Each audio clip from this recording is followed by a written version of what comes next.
Hi friends, welcome to my channel. So మనం ఇప్పటిదాకా different videos చేసాం కదా. సో ఈరోజు ఇంకో కాన్సెప్ట్ అనమాట. ఏంటంటే మనం కేకీల్లో చాలా కాన్సెప్ట్లు అయితే డిస్కస్ చేసాం. సో బట్ మనకేంటి, ఒక టేబుల్ క్రియేట్ చేసిన తర్వాత ఆ టేబుల్లో మనకి ఏదైతే డేటా ఉంటుందో, సో దాంట్లో డిఫరెంట్ ఫంక్షన్స్ కావచ్చు, ట్రాన్స్ఫర్మేషన్స్ కావచ్చు, రకరకాలుగా చేసిన తర్వాత ఆ వచ్చిన అవుట్పుట్ని మనం వేరే టేబుల్లోకి స్టోర్ చేయాలనుకుంటున్నాం.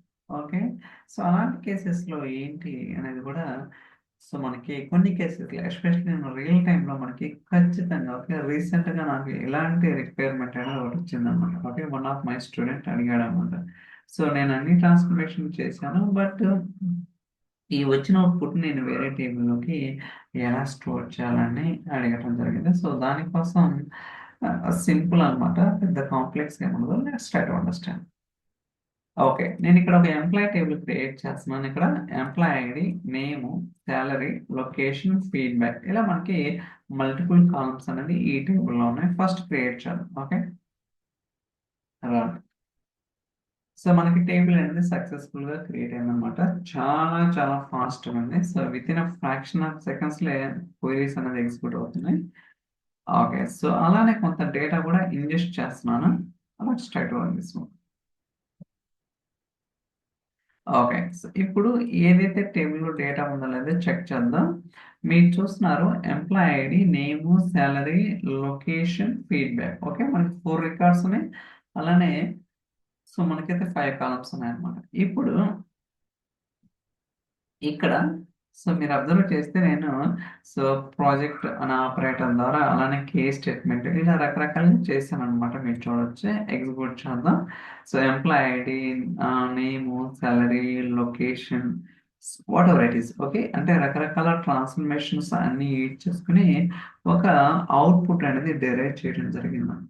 ఇప్పుడు నా రిక్వైర్మెంట్ ఏంటంటే, ఏదైతే అవుట్పుట్ వచ్చిందో ఈ వచ్చిన అవుట్పుట్ ని నేను వేరే టేబుల్లోకి స్టోర్ చేయాలనుకున్నాను. లైక్ సీక్వెల్స్ లో మనకి ఇన్సర్ట్ ఇంటూ, అలానే సెలెక్ట్ లో ఇంటూ టేబుల్ ఎలా అయితే ఉంటుందో సేమ్ కాన్సెప్ట్ అన్నమాట. So very straight forward.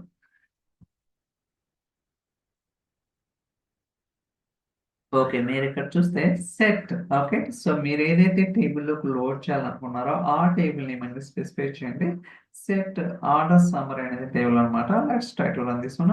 చూడండి, ఇంతవరకు ఆర్డర్ సమ్మరీ అనే టేబుల్ మనకైతే లేదనమాట. రన్ చేద్దాం ఒకసారి.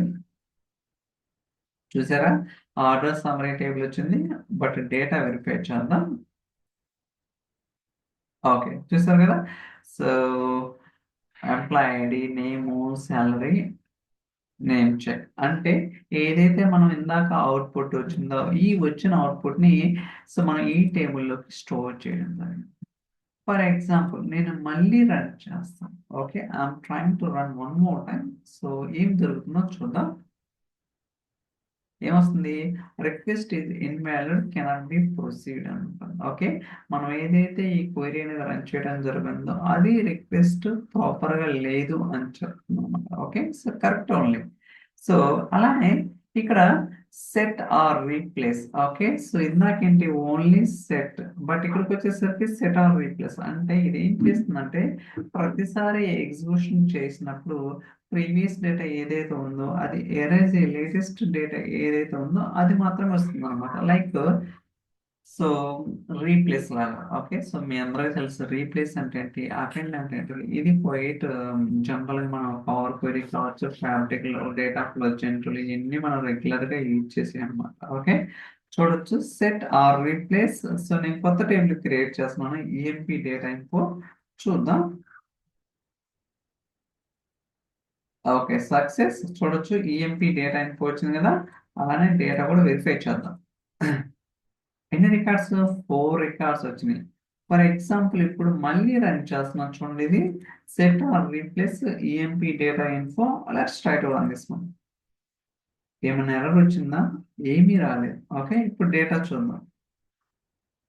ఎన్ని రికార్డ్స్ గైస్, ఇందాక 4 అయి ఉంది, ఇప్పుడు 4 ఉంది. అంటే రీప్లేస్ అంటే మీ అందరూ తెలుసు కదా, ప్రీవియస్ డేటా ఓవర్ రైడ్ అవుతానే ఉంటుంది అనమాట. So this is called replace. అంటే ఇక్కడ మల్టిపుల్ వేస్ ఎందుకు చెప్తున్నా అంటే, మీకు మీ రిక్వైర్మెంట్ ఎలా ఉంటుందో మనకు తెలియదు కదా. అలాంటి కేసెస్లో మీరు రీప్లేస్ అని యూజ్ చేసుకోవచ్చు, అపెండ్ అని యూజ్ చేసుకోవచ్చు, లేదా ప్రతిసారి టేబుల్ అనేది డ్రాప్ చేసుకోవచ్చు. ఇట్స్ అప్ టు యువర్ విషయం అన్నమాట. ఓకే, సో నెక్స్ట్ ఇంకో టేబుల్ కూడా క్రియేట్ చేస్తున్నాను, కానీ ఇక్కడ సెట్ అపెండ్. ఓకే, సో ఇక్కడ ఇంకో టేబుల్ క్రియేట్ చేస్తున్నాను, డిపార్ట్మెంట్ ఇన్ఫో డేటా.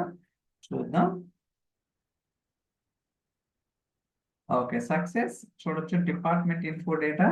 రన్ చేద్దాం.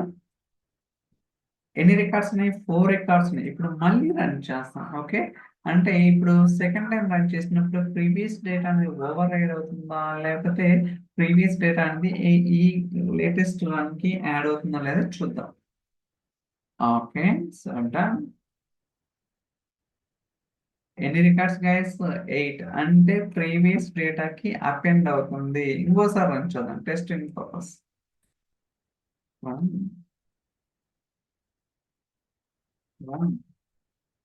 ఓకే, సో చూసారు కదా. సో 12 రికార్డ్స్ అంటే ఇలా మనం ఏంటంటే ఏదైనా రీప్లేస్ కావచ్చు, అపెండ్ కావచ్చు, లేకపోతే ఈ రెండు కాకుండా ఓన్లీ సెట్ కావచ్చు. దర్ ఆర్ డిఫరెంట్ వేస్ అయితే ఉంటాయన్నమాట. We need to understand all these things. Okay, so ఇది మనకి చాలా చాలా ఉపయోగపడటానికి అవకాశం ఉంటుంది అనమాట. ఎందుకంటే కొన్నిసార్లు మనకి రా డేటా ప్రాపర్గా రాకపోవచ్చు. దాని తర్వాత మనం ఫంక్షన్స్, ట్రాన్స్ఫర్మేషన్స్, ఆపరేటర్స్ అన్ని యూజ్ చేసుకుని ఒక స్ట్రక్చర్డ్ ఫార్మాట్ తీసుకొచ్చిన తర్వాత ఆ వచ్చిన అవుట్పుట్ని మనం వేరే టేబుల్లోకి డెరైవ్ చేసుకోవచ్చు అనమాట. సో దట్ ఫర్దర్గా మీకు కావాలంటే రియల్ టైం డాష్బోర్డ్ కావచ్చు, మీకు ఏది కావాలంటే అది డిఫైన్ చేసుకోవచ్చు. బట్ పాసిబిలిటీ ఉందన్నమాట. ఐ థింక్ ఈ వీడియో మీకు నచ్చిందని అనుకుంటున్నాను. So thank you so much for watching. Will catch next day. Bye.